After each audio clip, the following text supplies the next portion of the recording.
Value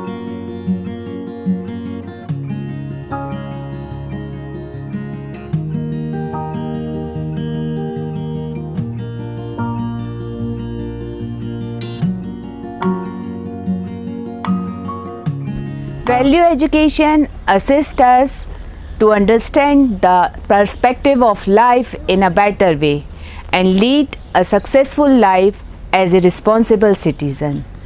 Hearty welcome, dear students. Today I am here with lesson 7 of our book James for Life, and the title of our lesson is Extending a Supporting Hand.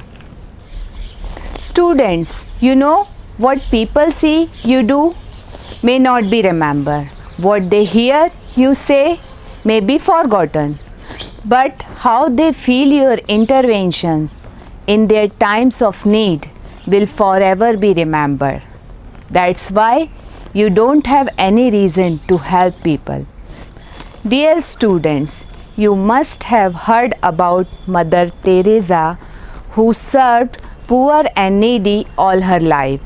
Let me tell you about another great personality, Sister M. Cyril Moni, IBVM, an Irish sister who has worked in India for almost 60 years.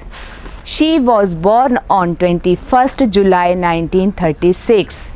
She is an internationally recognized educational innovator and the 2007 winner of Padma Shri Award, India's fourth highest civilian honor. She could provide the quality education to the urban children as well as the poor children of rural regions. After receiving the award, Sister Cyril said, "Consider the way in which you have received from others, and then reach out to help someone in need today." When Miss Shobha spoke about Sister Cyril during her class, Salil was in deep thought. If Sister Cyril could do that, why can't we? Miss Shobha said, as students, if we adopt the each one teach one principle, so much good can be done by us. You may not be able to do great things, but single step by you can lead to great change in the society. Salil inspired by Miss Shobha, and he decided to do something. There was a huge tree on the roadside close to Salil's school. In the shadow of this tree worked an old cobbler with his grandson Bilal, a boy who was nearly 8 to 10 years old. He helped his grandfather every day in sewing the shoes. Bilal used to wonder if he could join the children to go to school, but he knew that it is impossible as he lost his parents and his grandfather does not have enough money. One day, Salil went to the cobbler and asked him to repair his shoes. When the cobbler was mending his shoes, he looked at Bilal, who was helping his grandfather, and asked, "Why don't you study? Will you do this work even when you grow up?" Bilal didn't give any answer and kept on doing his work. After some time, the old cobbler gave him the repaired shoes back. Salil gave him money and returned back to his home. Salil was a very good and kind-hearted student who always respected his elders. That day, when he went to bed, he couldn't sleep at all. Bilal was in his thoughts. He was continuously thinking that if he can get good education, then why can't Bilal? He visited the cobbler several times just to talk Bilal.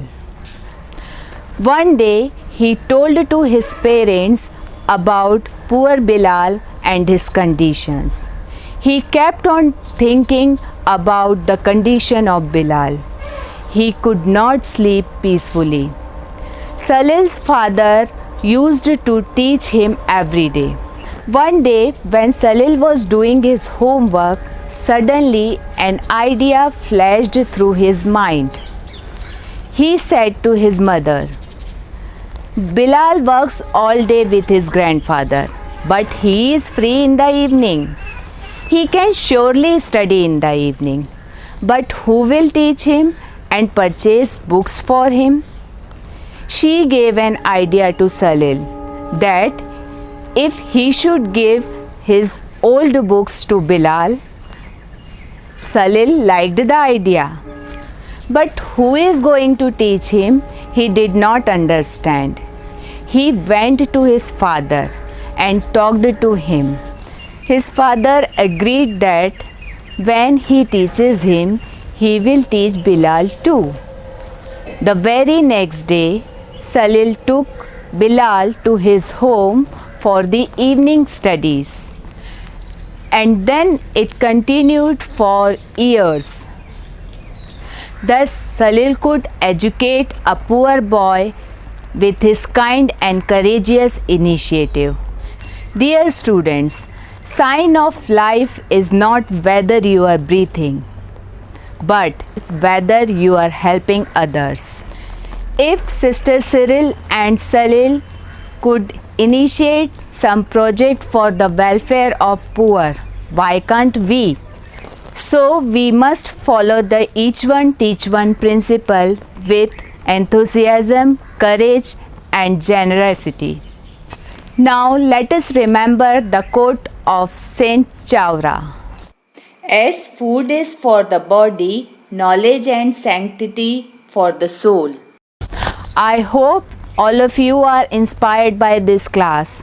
Now let us conclude this lesson with a short prayer. Oh God, thank you for my loving parents who take care of me and give me good education.